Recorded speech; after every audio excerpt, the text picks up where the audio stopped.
देवियों और देवताओं। पूर्व प्रवक्ता सेवा और मुक्ति पर बोल रहे थे। ये स्वाभाविकता है। घर में लोग हैं, कोई सेवा का काम नहीं करता है, आलस्य करता, अहंकार करता है, तो उसका चित्त शुद्ध नहीं रहता है। जो मेहनत करता है, परिश्रम करता है, सेवा करता है, उसका चित्त शुद्ध रहता है। कई जगह ऐसा है, देवरान जेठान है, एक गतिशील है, एक आलसी है। ये पक्का नहीं है कि देवरान आलसी है कि जेठान आलसी है। कोई भी आलसी हो सकता है और कोई कर्तव्यपरायण हो सकता है। जो कर्तव्यपरायण होगा, प्रसन्न चित्त से सेवा का काम करेगा, उसका चित्त प्रसन्न रहेगा। और जो आलस्य के कारण बैठा रहेगा, उसका चित्त प्रसन्न नहीं रहेगा। उसके मन में होगा कि लोग मुझे क्या कहते होंगे, लेकिन अहंकार गांठे बैठा रहता है। आलसी आदमी का चित्त शुद्ध हो ही नहीं सकता है। सेवा हर जगह जरूरी है, चाहे अफसर हो, चाहे क्लर्क हो, चाहे चपरासी हो, शिष्य हो, गुरु हो, गृहस्थ हो, विरक्त हो, स्त्री हो, पुरुष हो, हर जगह सेवा की आवश्यकता है।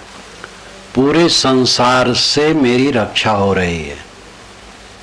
आध्यात्मिक आदि भौतिक दोनों क्षेत्रों में पूरे संसार से मैं उपकृत हूं। सूरज कई करोड़ किलोमीटर की दूरी पर है, लेकिन वो मुझे वहीं से शक्ति दे रहा है। सूरज उगा है तो सब खुलासा दिखाई दे रहा है। और इतना ही नहीं, सूरज की गर्मी शांत हो जाए, पूरी पृथ्वी निर्जीव हो जाएगी। कितनी दूर सूरज है और उससे हमें कितना बल मिल रहा है। वेद में तो ऋग्वेद आप पढ़िए, और वेद क्या कहते हैं, मेरी पुस्तक में आप उसको अच्छी तरह पढ़ सकते हैं कि सूरज की इतनी महिमा है वेदों में, क्या पूछना। उस जमाने में ऋषियों ने सूर्य के महत्व को कितना समझ लिया था। हवा चलती है, हवा रुक जाए, हवा न मिले हमें, हम जीवित नहीं रह सकते। पानी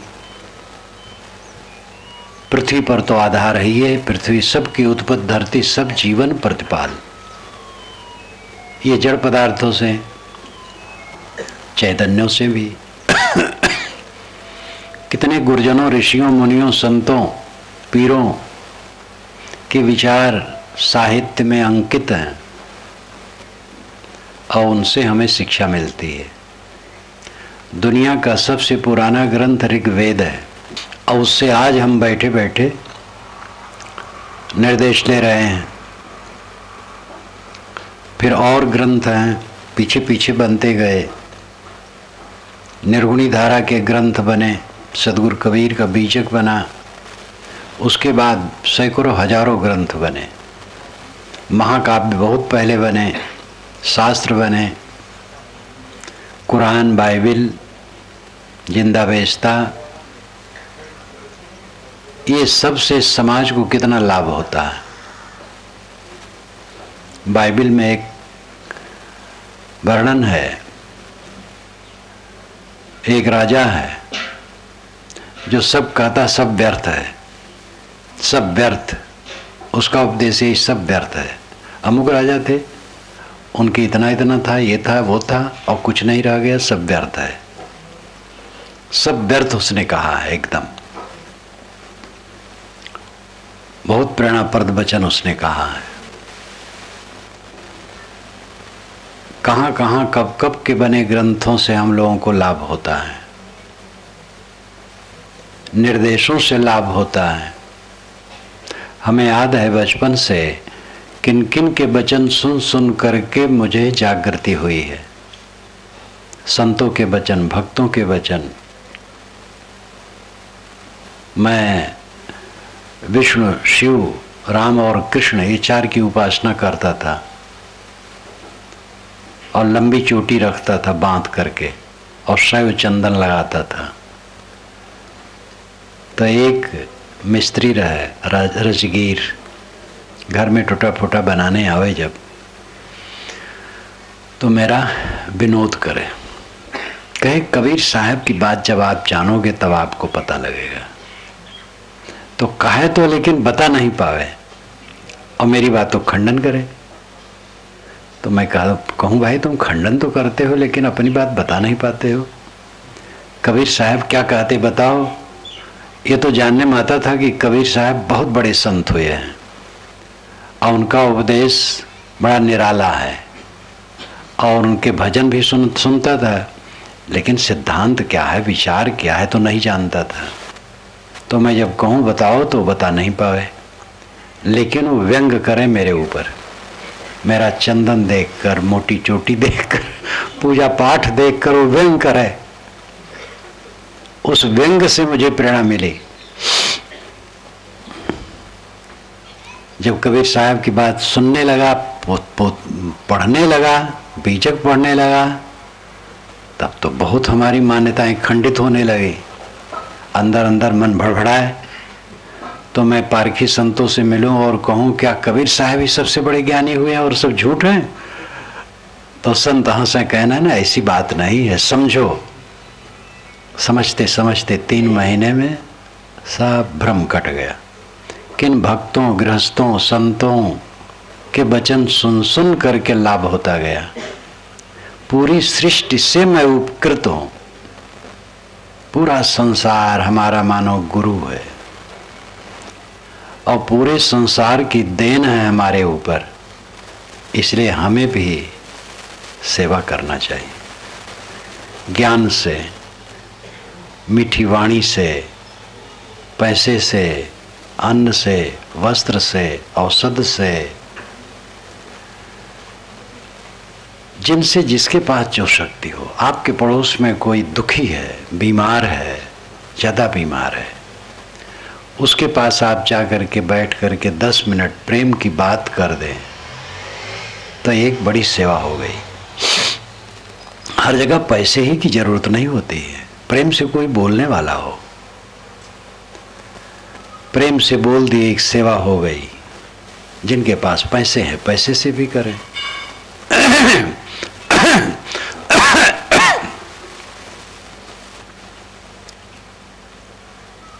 सेवा तब होती है जब आदमी में विनम्रता और निर्लोभता होती है।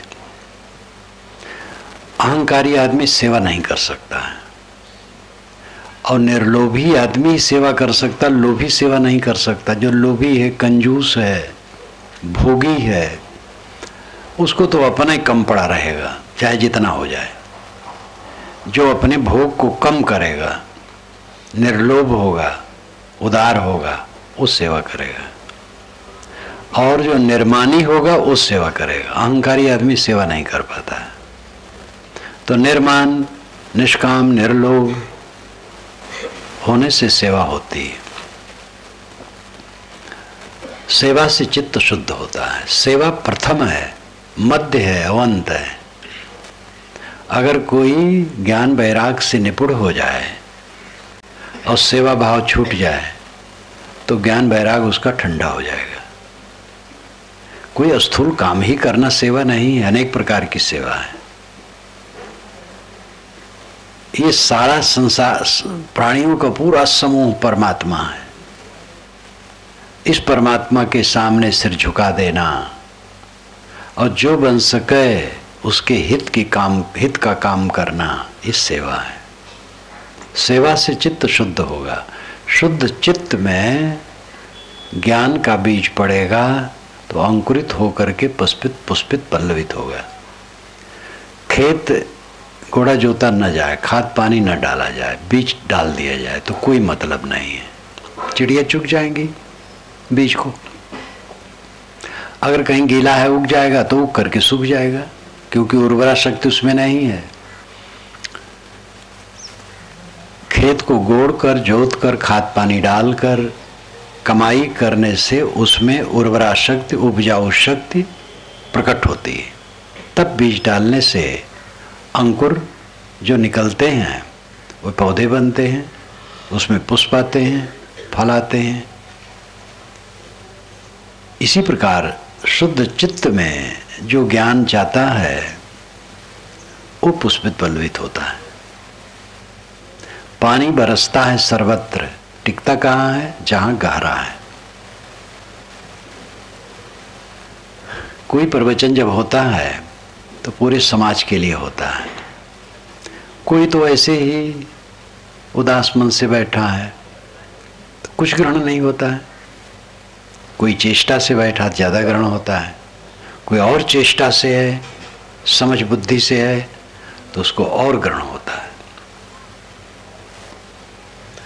पात्रत्व हुए बिना ज्ञान काम नहीं करता है। बिना दाम काम न आवे, फिरे सुटा माडोल।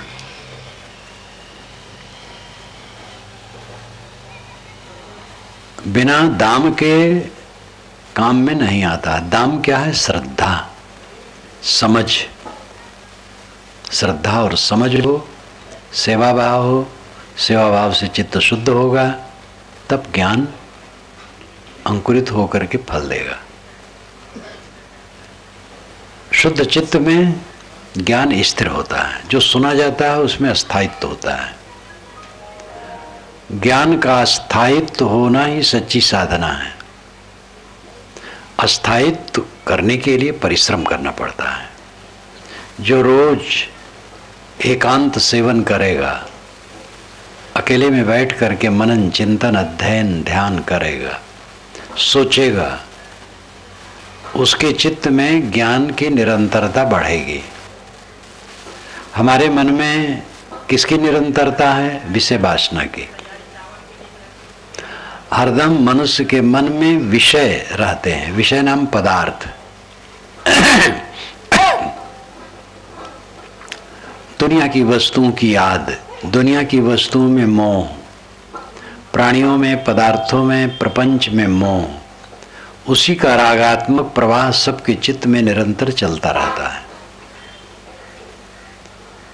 जब हम साधना करते हैं, चिंतन मनन करते हैं, तब धीरे धीरे विचार में परिवर्तन आता है और अच्छे विचारों से चित्त आप्लावित होता है। शुरू करो, अकेले में बैठना शुरू करो। 24 घंटे में 1 बार 2 बार 3 बार अकेले बैठा करो, जितना अवसर पाओ। सबकी योग्यता अलग अलग है, स्थिति अलग अलग है। 1 घंटा 2 घंटा नहीं, ज्यादा आधा घंटा अलग बैठो।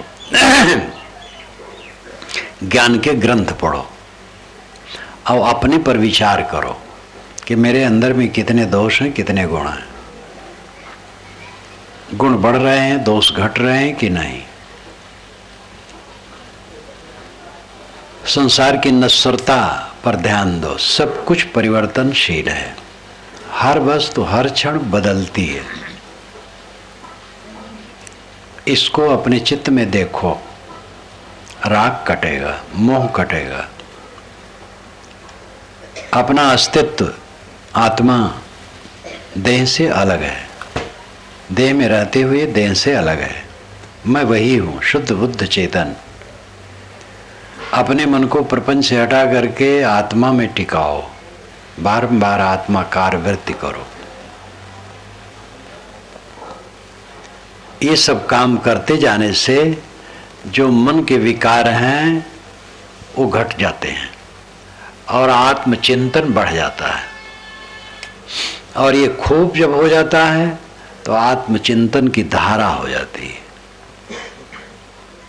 जो बड़े बड़े बंधन लगते थे वो तृण के तुल्य लगते हैं। बीड़ी पीता हाथ में, कहो बीड़ी छोड़ दो तो कहता है इतने दिन से पीता हूँ, क्या करूँ महाराज। भोजन न दो भले, लेकिन बीड़ी जरूर दो। एक सज्जन कहे मुझे, कहे महाराज आप मुझे बीड़ी दो चाहे भोजन न दो। तो मैंने कहा ठीक है, मैं आपको बीड़ी का प्रबंध कर दूंगा, चलो मेरे साथ, भोजन नहीं दूंगा। तब परेशान होने लगे। ये तो जोश में लोग कहते हैं। बीड़ी कोई पीता है अगर छोड़ दे तो मर नहीं जाएगा। शराब कोई पीता है, छोड़ दे तो मर नहीं जाएगा, बल्कि और अच्छा हो जाएगा। लेकिन अन्न छोड़ दे तो मर जाएगा। इसलिए अन्न की जरूरत है। आसक्ति, हमारी दुर्बलता क्या है? आसक्ति। उसके बिना मैं रह नहीं पाऊंगा। एक लड़के ने मुझे पत्र लिखा, कॉलेज में पढ़ता था। महाराज, एक लड़की से मुझे मोहब्बत हो गई है और उसके घर वाले जान गए हैं, उसको रोकते हैं, और मेरे घर वाले भी जान गए, मुझे रोकते हैं। लेकिन महाराज, मैं उसके बिना रह नहीं पाऊंगा, मर जाऊंगा। बहुत भावना से लिखा। मैंने उसको समझाया पत्र में, और अंत में कड़ा लिखा।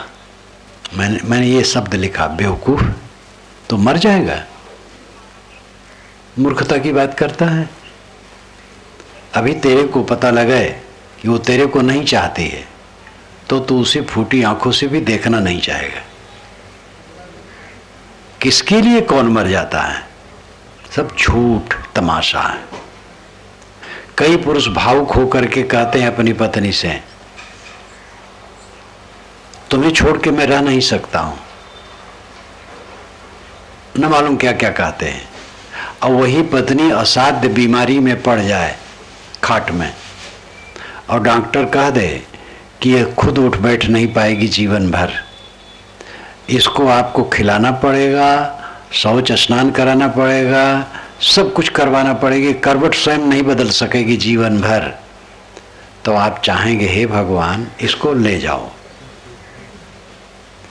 जिसको कहते थे कि तुम्हारे बिना मैं रह नहीं पाऊंगा, उसी को आप भगवान से मनाएंगे कि भगवान इसको ले जाओ। अब अगर पुरुष की बात है तो स्त्री चाहेगी। कोई देवी कहती है अपने पति से, मैं तुम्हारे बिना नहीं रह पाऊंगी, और पति असाध्य बीमारी में खाट में पड़ जाए, तो पत्नी भी चाहेगी वे चला जाए तब ठीक। एक जगह एक सज्जन मर गए, तो वे मुझसे मिला करते थे,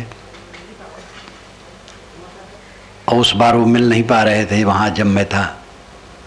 तो मैं सुबह घूमने निकला जब, तो अपने साथी से कहा चलो अब उनके घर होके चलें, क्योंकि अब की बार वो मिल नहीं पाए हैं, थोड़ा अस्वस्थ रहते हैं। दरवाजे पर गया तो गर्मी महीना था, सब सो रहे थे। सूरज काफ़ी ऊपर चढ़ गया था, लेकिन सब सो रहे थे। पुकारा गया तो घर की देवी निकली, उसकी लड़की निकली। लड़का तो सामने सो रहा था, एक ही लड़का, और लोग सो रहे थे। तो मैंने पूछा कहाँ है? उन्होंने कहा आपने सुना नहीं? मैंने कहा नहीं सुना। आपने नहीं सुना? मैंने कहा नहीं सुना कि कल वो मर गए, दाह संस्कार शाम को हो गया है। वो जो मरा था उसकी पत्नी बोल रही थी, बहुत खुश थी, और इतने में लड़की, जवान लड़की, वो भी हंस के बोली, वो तो कल ही मर गए हैं। कि अच्छा। उस सगे संबंधी आए थे, वो भी सोए थे, तो मैं चला आया। वो ऐसे थे कि एकदम असमर्थ हो गए थे बरसों से। तो घर वाले अब उनको पाल करके क्या करते? सेवा भी करना, खर्च भी करना, तकलीफ की सिवा कुछ नहीं था। वो मर गए, सब सुखी हो गए, पत्नी भी प्रसन्न, बच्ची भी प्रसन्न। लड़का तो सो रहा था, अगर वो जागता तो वो भी प्रसन्न रहता। ये दुनिया है। तुम्हारे बिना हम रह नहीं पाएंगे, झूठ बात। किसके बिना कौन नहीं रह पाता है? मन बदल जाए बस दुनिया बदल जाती है। दिल्लगी, दुनिया है दिल्लगी। दिल्लगी का मतलब है मजाक, और दिल्लगी का मतलब जहाँ दिल लग जाए। तो ये दिल लगना भी दिल्लगी मजाक है। जब आप दिल लगाते हैं जगह जगह, दिल फेंक बने हुए हैं। दिल फेंक का मतलब अपने दिल को हर जगह फेंकते रहना, जहाँ अनुकूल पाए वहीं चिपक जाना। ये दिल फेंक बनना दिल्लगी है। कोई किसी को कुछ नहीं चाहता होता है, सबको अपना सुख प्रिय है। अपने सुख के लिए हम सबको चाहते हैं। अपने सुख के लिए हम पत्नी को चाहते हैं, पति को चाहते हैं, पुत्र को चाहते हैं, भाई को चाहते हैं, भगवान को चाहते हैं, और भगवान पता लग जाए कि वो दुख देने वाला है तो भगवान का नाम नहीं लेंगे। ईश्वर ने दुनिया बनाई, अगर उसका पूरा विश्लेषण करो तो ईश्वर से चुप हो जाना पड़ेगा। ईश्वर ने दुनिया बनाई और दुनिया बना करके हमें उसमें डाल दिया और दुख भोग रहे हैं हम, तो ऐसे ईश्वर से बचना है। सदगुरु हमें रास्ता दिखाते हैं आत्मज्ञान का कि दुनिया के बंधन से मुक्त हो जाओ, तो ईश्वर से हट करके सदगुरु की शरण में जाना है। ईश्वर ने तो बना करके हमें जंजाल में डाला और सदगुरु छुड़ाता है, तो दुखदाई तो ईश्वर हुआ और सदगुरु सुखदाई हुआ। लेकिन ऐसा ईश्वर नहीं है जिसने हमें दुख में डाला है। लोग कहते इसलिए मैंने कह दिया। लोग तो यहाँ कहते महाराज क्या करूं, सत्संग में तो आने का मन था, लेकिन ईश्वर ने ऐसी माया डाली महाराज परेशान हो। एक भगत ने तो ऐसे कहा, जब मैं सत्संग से उठा घूमने निकला तो रास्ते मिल गए। मैंने कहा आप सत्संग में नहीं आए थे? कहे महाराज क्या करूं, ईश्वर ने ऐसी माया डाली है कि फुर्सत नहीं है। तो मैंने कहा छोड़ो ईश्वर को, ऐसे ईश्वर के चक्कर में क्यों पड़े जो माया से आपको परेशान कर दे। तो हंसने लगे। कहते जा रहे हैं, सोचता कोई थोड़े अर्थ इसका क्या होता है। जब पंडितों महात्माओं ने शास्त्रों में लिख दिया है और मंचों पर कहते हैं, तो आम जनता क्यों न कहे। ईश्वर की माया सबको नचा रही है। ईश्वर मालूम होता है बहुत बड़ा खुराफाती है और उसने माया बना रखी है और सब पर दौड़ाता है और सबको रुलाता है, सबको परेशान करता है। क्या ईश्वर की यही परिभाषा है? अपनी अपनी माया सबको रुला रही है, ईश्वर की माया किसी को नहीं रुला रही है। ईश्वर शुद्ध बुद्ध है, वो माया कैसे रखेगा। ईश्वर तो सच्चिदानंद है, कल्याण स्वरूप है, दिव्य है, कृतार्थ स्वरूप है, माया से अतीत है, तो माया क्यों रखेगा और दूसरों को तकलीफ क्यों देगा माया डाल डाल करके। इसलिए कहने वाले झूठे हैं। जो कहता है ईश्वर की माया नचा रही है वह समझदार नहीं, वो ईश्वर को गाली देते हैं और बनते हैं ईश्वर के भगत और ईश्वर को गाली देते हैं। अगर आपको गांव वाले कहें कोई कि वो बड़े खराब आदमी हैं, हम लोगों को बहुत परेशान करते हैं, तो आपको गाली देना होगा। सज्जन किसी को परेशान नहीं करता है। सज्जन बन सकता है तो सुख देता है, नहीं सुख दे पाए, सुविधा नहीं दे पाए तो परेशान नहीं करता है। ईश्वर की माया नचाती है, ये बात बिल्कुल गलत है। हमारी अपनी अपनी माया हमें नचा रही है। माया है मन का मोह, मन की आसक्ति। माया हमने बनाई है। तंबाकू खाने लगे, बस एक माया बन गई। बीड़ी पीने लगे, एक माया बन गई। शराब पीने लगे, एक माया बन गई। हमारे मोहल्ले में कोई था, मिलता था लेकिन मोह नहीं था। एक दिन पास में बैठे, वो मुझे देखा, मैं उसे देखा और वो मेरे अनुकूल बात करने लगा, फिर मुझे वो सहायता करने लगा, बस उसमें मोह हो गया। अब मोह हो गया तो माया बन गई। ये किसने बनाया? ईश्वर ने बनाया कि हमने बनाया? हमने बनाया, ईश्वर ने नहीं बनाया। अंधाधुंध लोग गतानुगतिका में पड़े हैं। लोग कहे तो और दूसरा कह रहा है, तीसरा कह रहा है, सोचता कोई नहीं। बड़े बड़े विद्वान है, सोचते ही नहीं। सोडल की कहानी आप जानते होंगे। एक राजा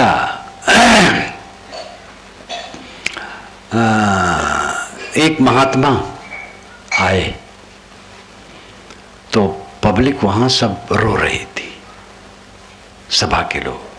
तो महात्मा ने कहा, भाई आप लोग क्यों रोते हैं? कहे सोढ़रमल मर गया है। तो कहे सोढ़रमल कौन होता है? कहे तो हम नहीं जानते हैं, राजा रो रहे थे तो हम लोग रोने लगे। तो राजा के पास गए, कहे हुजूर आप क्यों रोते हैं? कहे सोढ़रमल मर गया है। कहे वो कौन होता है? कहे तो मैं नहीं जानता हूँ। रानी रो रही थी कि सोढ़रमल मर गया, इसलिए मैं भी रोने लगा। तो रानी के पास महात्मा गए कि आप क्यों रोती हो? कहे सोढ़रमल मर गया है। कहे वो कौन होता है? कहे तो मैं नहीं जानती। धुबईन आई थी कपड़ा देने के लिए, कपड़ा धोने के लिए जाती है धुबईन, तो धो करके सुखा करके लाई थी देने के लिए, और रो रही थी कि रानी साहब सोढ़रमल मर गया, मुझे बड़ा बहुत दुख है। वो रोने लगी तो मैं भी रोने लगी। तो धुबईन के पास महात्मा गए कि भाई सोढ़रमल कौन है, किसके लिए रो रही हो? उसने कहा मेरे पास बाल बच्चे नहीं, एक गधा था और वही मेरी जीविका का साधन था, उसी पर कपड़ा लाद करके तालाब में जाती, कपड़ा धोती फिर लाती। वो सोढ़रमल मैंने उसका नाम रखा था। वो गधा मर गया इसलिए मेरे ऊपर विपत्ति आ गई। तो सोढ़रमल पता लगा कि गधा था, और रानी रो गई, राजा रो गया, सभासद रो गए, सब रोने लगे, और कोई पता नहीं लगाया कि सोढ़रमल है कौन। ऐसे भगवान की माया सबको नचाती है। कहते गए सब रो रहे हैं कि भगवान की माया सबको नचाती है, लेकिन भगवान का स्वरूप क्या है? क्या माया वो रखता है? क्या वो खुराफाती है? क्या लोगों को तकलीफ देने की मनसा रखता है? इस पर कोई विश्लेषण नहीं करता है। एक कह रहा है, दूसरा कह रहा है, तीसरा कह रहे हैं बस।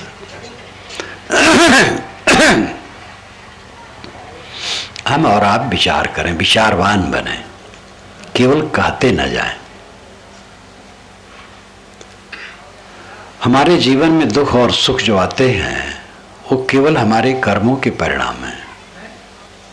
अगर इससे बचना चाहें तो जो दुख आए उसको प्रतिकार भावना से रहित धीरज धर करके सहें और किसी को तकलीफ न दें। ये दुख से छूटने का रास्ता है। शरीर पर दुख आए उसको सह लो, अपना बनाया कर्म है। अगर उसमें उद्वेगित होगे तो नया कर्म फिर बनेगा। किसी प्राणी पर उद्वेगित होंगे, हम उससे द्वेष करेंगे, विरोध करेंगे, उसको कष्ट देने की सोचेंगे, फिर हमारे में कर्म बनेंगे, तो कर्म बनते चले जाएंगे। अपने ऊपर तकलीफ आए उसको अपना कर्म फल भोग समझ करके सह लो। जो कुछ तकलीफ आए, लड़का अगर कट कह दिया, इसमें भी मान लो हमारा कर्म फल भोग है। पत्नी ने कह दिया, पति ने कह दिया, भाई ने कह दिया, पड़ोसी ने कह दिया, हमारा कर्म फल भोग है। सब सहते जाओ, सब सहते जाओ, प्रतिक्रिया रहित सहते जाओ। तो ये कर्म क्षय का रास्ता है। और जहां दुख में प्रतिक्रिया किए फिर नया कर्म बनना शुरू हो गया। हमारे ऊपर कोई तकलीफ है और तकलीफ का आधार हमने दूसरे को मान लिया और उसके लिए प्रतिक्रिया रिएक्शन मन में आई, तो फिर कर्म बीज बनना शुरू हो गया।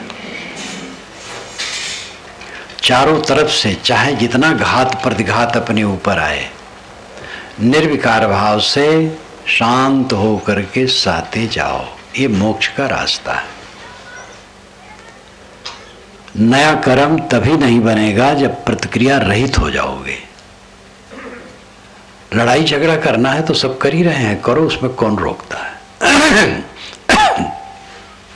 भोग का रास्ता अलग है और मोक्ष का रास्ता अलग है। दोनों की दिशाएं विपरीत हैं, एक साथ नहीं चलेगा। जो कहते भोग योग एक साथ हो जाएगा वह चालाक हैं, लोगों को बेवकूफ बनाते हैं, और उनकी चालाकी ही उनकी बेवकूफ़ी है। उनका ही इसमें विनाश है और दूसरे का भी विनाश करते हैं। भोग का रास्ता अलग है, मोक्ष का रास्ता अलग है। मोक्ष का रास्ता है सह लेना, भोग का रास्ता है लड़ो। यद्यपि भोग भी न लड़ने से अच्छा रहेगा, लड़ोगे तो भोग भी छीनेगा, लेकिन भोग में जो प्रवृत्त होगा वो क्रोध आएगा और लड़ेगा। भोग का अर्थ होता है सांसारिक वस्तुओं में चिपकाहट। काम भोग ही केवल भोग नहीं है। अगर सम्मान में हमारा मोह है तो ये भोग है। मेरे सामने लोग हाथ जोड़ें, इसके लिए मुझे खुशी है, किसी के हाथ जोड़ने में, तो ये मेरा मन का भोग है और ये बांधने वाला है। मैं स्वयं हाथ जोड़ लूं, जिनको जोड़ना है जोड़े, वो जाने, मैं स्वयं जोड़ लूं। किसी से कुछ पाने की इच्छा भोग है, कुछ पाने की इच्छा ना होना त्याग है। और कहो कि गुजर बसर तो सबका होते है, होते रहेगा, चाहने से थोड़े होता है, तो कर्म से होता है। अपना कर्म करते रहो। मोक्ष का रास्ता है सहना, निर्विकार भाव से सहना, प्रतिक्रिया न करना, रिएक्शन न करना। जो अपने ऊपर आपत्ति विपत्ति आए, घात प्रतिघात आए लोगों का, निर्विकार भाव से सहते जाना शांत। मैं वो उदाहरण दिया करता हूं, मस्तराम मुर्दे से पूछे मुर्दा कुछ बतलाओ, कल ही शायद कहा था। मस्तराम और मुर्दा दोनों पड़े थे, तो मस्तराम ने मुर्दा से कहा, भाई मुर्दा राम कुछ तुम मुझे उपदेश करोगे?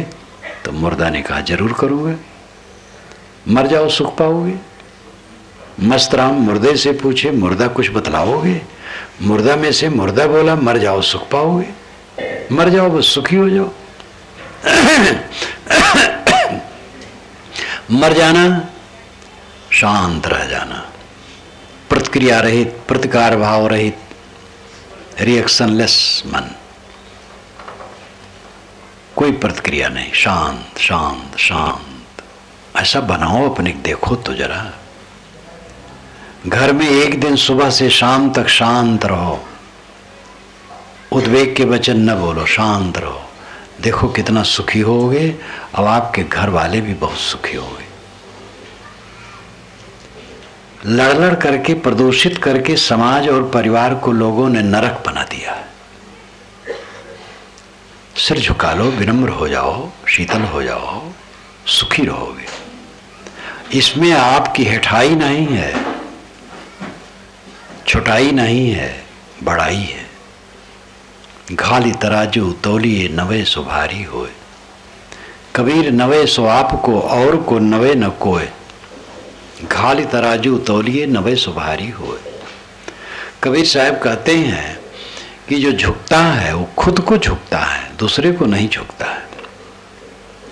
जो झुकता है सबकी नजरों में ऊपर उठ जाता है। घाली तराजू तोलिए नवे सो भारी होए। जब तराजू में सामान रख करके तौला जाता है, सामान ज्यादा रहे तो उधर झुक जाता है, तो झुक जाता है तो उसकी कीमत बढ़ जाती है। जो झुकता है उसी की कीमत बढ़ती है। विनम्रता सीखो, सबते लघुता भली, लघुता ते सब होए। जस दुतिया को चंद्रमा, शीश नवे सब कोय। लघुता सबसे अच्छी चीज है, लघुता से ही प्रभुता होती है। द्वितीया का चंद्रमा के लिए सब सिर झुकाते हैं, पूर्णमासी की चंद्रमा को नहीं, द्वितीया की चंद्रमा को, और पतला रहता है। विनम्र के प्रति सब श्रद्धावान होते हैं। मोक्ष का रास्ता है प्रतिक्रिया रहित हो जाना, शांत सहनशील। जब आदमी प्रतिक्रिया रहित हो जाता है तब उससे कर्म नहीं बनते हैं। कर्म न बनने से आगे भवबंधन नहीं बनता है, और जहां प्रतिक्रिया में पड़े तो कर्म बनेगा, कर्म बनेगा तो बंधन बनेगा। इसलिए अपने ऊपर आए हुए घात प्रतिघात को सहो, निर्विकार भाव से रहो। लेकिन ये मामूली बात नहीं है, बहुत साधना का ये फल है। पहले से तैयारी करो, पहले तो शुरू करो सहना। अभी तो गुर्रा गुर्रा के बात करते थे, अब मीठा वचन शुरू करो। अपने अहंकार को मारो, आदत को मारो। मारते मारते ही होगा, एक लागे नहीं होता। धीरे धीरे रे मना धीरे सब कुछ होए। माली सींचे 100 घड़ा ऋतु आए फल होए। जन्म जन्म की काई जमी हुई है मन पर, ये काटते काटते कटेगी। साधक घबरा जाता है, उसका मन बेचैन हो जाता है, देखता है कि हमारा मन नहीं कहना चाहिए था वो मैंने कह डाला। परंतु घबराओ ना, साधना में लगे रहो नम्र होकर के, धीरज रखो, दृढ़ रहो। हमारे बनाए विकार हैं और हमें ही उन्हें काटना है, दूसरा कोई काटने वाला नहीं है। संत गुरु रास्ता दिखाते हैं, वे स्वयं अपना काटते हैं, अपने पथ पे चलते हैं और आपको बताते हैं यही चारा है। नदी में कोई तैर रहा है, हाथ पैर पटक रहा है, आप भी निर्देश लीजिए, आप भी वैसे हाथ पैर पटकिए, अभ्यास कीजिए, धीरे धीरे तैराक हो जाएंगे। ये कोई चारा नहीं है कि जो तैर रहा है वो तैरते तैरते आपके हाथ पैर को पकड़ करके पटक पावे। ऐसा करेगा तो वो भी डूब जाएगा, वो आप भी डूब जाएंगे। कोई तैर रहा है वैसे देखो, वैसे आप भी तैरो, तैर जाओगे, अभ्यास हो जाएगा, समय लगेगा, फिर बड़े तैराक हो जाओगे। जो संत और भक्त क्षमाशील हैं, गमखोर हैं, संतोषी हैं, धीरजवान हैं, सादा रहते हैं, सरल रहते हैं, गुजर बसर थोड़े में करते हैं, सबकी सह लेते हैं, किसी की प्रतिक्रिया में नहीं पड़ते हैं, ऐसे लोगों को देखो, उनसे निर्देश लो और उनके अनुसार चलो, जैसे वो करते वैसे करो। यही उपासना है। उपासना का अर्थ है निकट बैठना। ठंडी लगी है तो आदमी आग के निकट बैठता, आग की उपासना करता है तो गर्मी आ जाती है, और गर्मी रहती है तो सरोवर के पास जाने से शीतलता आ जाती है, शीतल जल की उपासना करता है। कोई वकील बनना चाहे तो बड़े वकील की उपासना करता है, बड़े वकील के पास बैठता है और उससे सीखता है। और कोई डॉक्टर बनना चाहता है तो डॉक्टर की उपासना करता है। जो चोर बनना चाहता है वो चोर की उपासना करता है। और जो दुखहीन होना चाहे उसे चाहिए जो दुख से हीन है उनकी उपासना करे। जो दुखी नहीं होते हैं, जो सदैव आनंद कंद है, परमानंद में है, परम शांति में है, ऐसे मनुष्य की उपासना करे। उनके पास बैठे, उनकी बात सुने और जैसे वे रहनी में रहते हैं वैसे रहनी में रहना शुरू करें तो धीरे धीरे वो वैसे हो जाएगा। कहते हैं कि भ्रमर कीड़ों को ला करके अपने बिल में रख लेता है और उसके सामने बैठ करके एक स्वर से बोलता है और कीड़ा फिर उसकी बात को, आवाज को सुनता है। तो एक लागे वो बोलता जाता है और सुनता जाता है, बस सुनते सुनते सुनते बस वो भी उसी की शक्ल का हो जाता है। ये कहावत है। वास्तव में भंवरा कीड़ों को लाता है खाने के लिए, अपने बिल में रखता और खाता है। उसी के बच्चे निकलते हैं जब तो कहते हैं वो कीड़े भंवरा बन गए। ऐसा कुछ नहीं। एक शरीर को दूसरे शरीर में कोई दूसरा जानवर बदल दे, विज्ञान विरुद्ध है, लेकिन ये कहावत बहुत पुरानी है। यहाँ पर जो समझाने के लिए ये उदाहरण दिया जाता वो सच है। संत जन अपनी आवाज़ सुनाते सुनाते अपनी आवाज़ सुनाते हैं और जो उनकी आवाज़ को तत्चित्त होके सुनता है तो सुनते सुनते सुनते उसी के रूप में हो जाता है। हमें गुरु संतों ने सुनाया है तब हम समझ पाए हैं और उस रास्ते पर चले हैं। कोई आधार और नहीं है।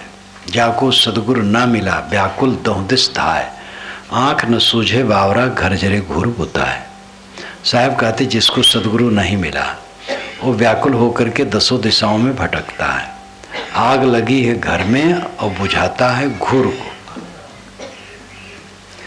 चित्त में अशांति है तो चित्त का शोधन नहीं करता है, गया प्रयाग दौड़ रहा है, तीर्थों में भटक रहा है। मक्का गए, मदीना गए, जैसे गए वैसे घूम फिर करके आ गए। एक सूफी संत ने लिखा है, हर जगह वही रोग है, चाहे मुसलमान हो, चाहे हिंदू, चाहे ईसाई, चाहे कोई। यहाँ भी सब तीर्थ करके आ गए, लेकिन तम्बाकू नहीं छोड़ पाए, क्रोध करना नहीं छोड़ा, झगड़ा लड़ाई वैसे ही है, चालाकी चतुरता वैसे ही है। तो तीर्थ क्या करेगा? मक्का गए, मदीना गए, घूम फिर करके जैसे थे वैसे आ गए। आग लगी है हृदय में, वहां पानी डालो, ज्ञान विवेक का पानी डालो। बाहर पानी डाल करके अंदर की आग नहीं बुझेगी। मन की शांति जीवन का परम सुख है, और अपने मन को मारने से होगा, अपने अहंकार ममकार को मारने से होगा। अहंकार ममकार मारने वाला अब व्यवहारिक नहीं हो जाता है। लोग ये सोचते हैं जो अहंकार ममकार छोड़ देगा वो काम धंधा छोड़ देगा, तो दुनिया का विकास रुक जाएगा। ये भ्रम है। जिन संतों ने अहंता ममता छोड़ दी वे जीवन भर समाज की सेवा करते रहे। कबीर साहब ने कहा कि झूठ झूठा के डारहू मिथ्या यह संसार, ये संसार मिथ्या है, झूठा है, छोड़ दो इसको। ऐसा कहने वाले कबीर साहब पूरा जीवन लोगों की सेवा में लगे रहे। जब वो 119 वर्ष के हुए, उस बुढ़ापा में काशी छोड़कर मगहर चले गए, इस अंधविश्वास को तोड़ने के लिए कि काशी में मरने से अज्ञानी भी मुक्त होता है और मगहर में ज्ञानी भी मरे तो गधा होता है। तो कबीर साहब ने कहा मैं काशी छोड़ता हूँ, मगहर चलता हूँ और मगहर में मरूंगा, देखता हूँ मुझे कौन गधा बनाता है। ये उनकी बहुत बड़ी प्रेरणा थी समाज के लिए, और वो मगहर चले गए। स्वामी शंकराचार्य ने कहा जगत तीनों काल में नहीं है, और जगत के कल्याण के लिए उस जमाने में वे घूमते रहे, भारत के चारों कोने घूमे और 4 मठ स्थापित किए, बहुत पुस्तकें लिखे, प्रचार किए, और बद्रीनाथ तरफ, केदारनाथ की तरफ जाकर के उन्होंने शरीर छोड़ा। कैसा अद्भुत! जिन संतों ने कहा कि संसार झूठा है, वह संसार की सेवा में जीवन भर लगे रहे। इसलिए जो ज्ञानवान हो जाएगा वो मेहनत नहीं करेगा, ये बात गलत है। मेहनत की अपनी श्रेणियां हैं, अलग अलग मेहनत के स्थान हैं। जो जहाँ रहें वे वहाँ मेहनती हो। किसान किसानी करे, दफ्तर का काम करने वाला वो काम करे, पुलिस अपना काम करे, ऐसे सबका अपना अपना काम है। ऐसे संत अपना काम करें, जो जहाँ हैं समाज की सेवा करें। मैंने पहले कहा कि दूसरी की सेवा से मेरा जीवन चलता है। जो स्थूल शरीर है वह, और जो आध्यात्मिक चिंतन मनन है, साधना है वह, दोनों में सबका सहयोग है। न मालूम कितने लेखकों के पुस्तकें पढ़ करके मुझे ज्ञान हुआ है, न मालूम कितने के वचनों से मुझे लाभ हुआ है। इसलिए समाज से मेरा उपकार हुआ है, मुझे भी समाज की सेवा करनी चाहिए। लेकिन जीवन का फल क्या है? दुख से मुक्त रहना, उठते बैठते चलते फिरते सोते जागते सब समय आनंद कंद रहना, ये जीवन का फल है। और ये काम अगर न किया तो सब बेकार है। और ये काम तब होगा जब अपने मन को मारे, और कोई दूसरा रास्ता नहीं। ये मन उफान शैतान करता है। ये मन बहुत भोग चाहता, बहुत मान चाहता, बहुत प्रतिष्ठा चाहता है, गंदी गलियों में सदा घूमा है। ये मन सुअर बना है, सुअर। सुअर गंदी गंदी गलियों में घूमता है। ये मन का सुअरपन हटाओ, मन के मैल को खुरच खुरच करके साफ करो, तब काम बनेगा। और ये काम अहंकार छोड़े बिना नहीं हो सकता है। अहंता ममता सारे पापों की जड़ है, सारे विकार का मूल अहंकार है। अहंकार को काटे बिना कोई शांति नहीं पा सकता है। जब अहंकार हमारा मिटने लगता है तो हमें स्वयं शांति आने लगती है, और अहंकार का पूरा विसर्जन हो गया तो पूर्ण शांति, पूर्ण कल्याण। तो सेवा और मोक्ष के विषय में पूर्व प्रवक्ता बोल रहे थे, मैंने भी उस पर कहा सेवा से चित्त शुद्ध होता है, उसके बिना तो कुछ हो नहीं सकता है। सबको जहाँ जो है अपनी अपनी श्रेणी में सबको सेवा परायण होना चाहिए। निठल्ले बैठ करके समय मत बिताओ, सेवा परायण रहो। और फिर सत्संग ज्ञान द्वारा सत का बोध प्राप्त करके पवित्र आचरण में चलो। अपने को शोधो, आप कौन हैं, आपके इर्द गिर्द जो कुछ है वो आपका उसमें क्या है। अगर हम विवेक करके देखें तो मेरे इर्द गिर्द जो कुछ है वो सब का संबंध एक सपने की तरह है। यहाँ के पहले मेरा कार्यक्रम पटौदी में था। पटौदी का निवास, पटौदी की गलियां, पटौदी की सभा यहाँ खो गई है। यहाँ सब कुछ नया है, लेकिन ये भी खो जाएगा। बचपन से आज तक हम खोते आए हैं, सब कुछ खोते आए हैं। अवस्थाएं हमने खोई, उपलब्धियां खोई, संगत खोई, सब कुछ जितना संबंध हुआ सबको हमने खोया। शरीर ये चल रहा है जिसको कहा जाना चाहिए मरी बंदरिया। बंदरिया का बच्चा जब मर जाता है तब भी मोहबसो चिपकाए रहती है, जब सड़ने लगता है तब छोड़ती है। तो ये मरी बंदरिया को हम लोग चिपकाए घूम रहे हैं। ये शरीर मरी बंदरिया, हम जैसे बूढ़ों के लिए तो मरी बंदरिया है। ये मरी बंदरिया को चिपकाए घूम रहे हैं, ये सड़ रहा है और कहीं गल के गिर जाएगा। ये ध्यान रखो, शरीर मरी हुई बंदरिया है। जगो, शरीर में अपने को साटो मत। शरीर गंदा है, जड़ है, नश्वर है, अनात्म है।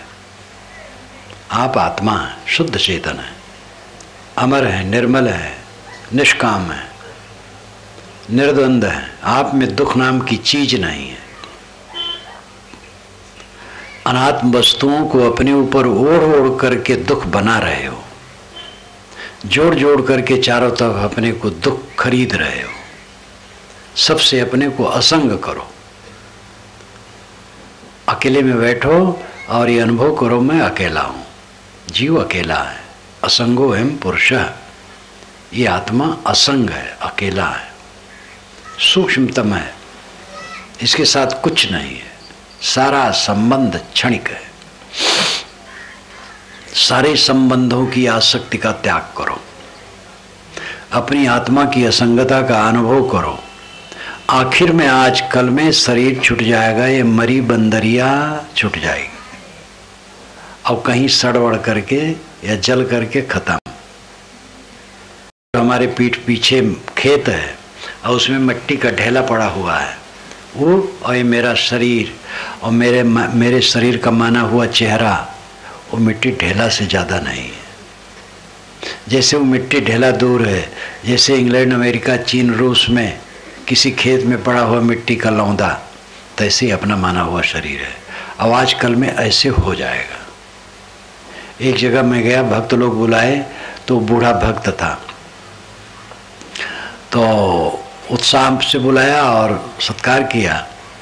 फिर जब दूसरी बार उधर गया तो मैंने कहा वो भक्त कहाँ हैं? कहे साहब वो मर गए हैं। मैंने कहा अच्छा। तो लोग कहे साहब देखो मेड़ पर जो थोड़ा ऊंचा ऊंचा है उन्हीं की कब्र है। तो हम दूसरी की कब्र को देखते हैं, हमारे शरीर की कब्र दूसरे देखेंगे।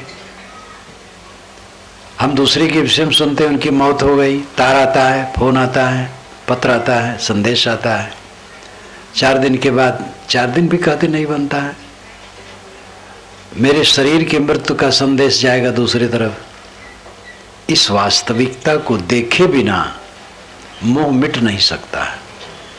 मोह बनाए रहो तो भी छूटेगा। एक कहानी कह करके मैं समाप्त करूंगा, जब 2 मिनट ज़्यादा हो गया है। वो कहानी मैं कहता रहता हूँ। 2 आदमियों ने 100 रुपये एक सेठ से लिए उधार, और 1 महीना में देने गए। एक ने तो दे दिया और एक ने नहीं दिया, तो साल भर बीत गया, नहीं दिया। तो सेठ पकड़ पाया, खंबे में बंधवा दिया, कहा रुपया दो तब छोड़ेंगे। तो कहा सेठ जी रुपये हमारे पास है नहीं। तो कहे अच्छा 100 प्याज खा लो तो हम रुपये छोड़ दें। तो खा रखो, तो रखे तो 2-4 खाया तो परेशान हो गया, कहे सेठ जी नहीं खा पाएंगे। कहे अच्छा 100 मिर्चा खा लो तो छोड़ दे।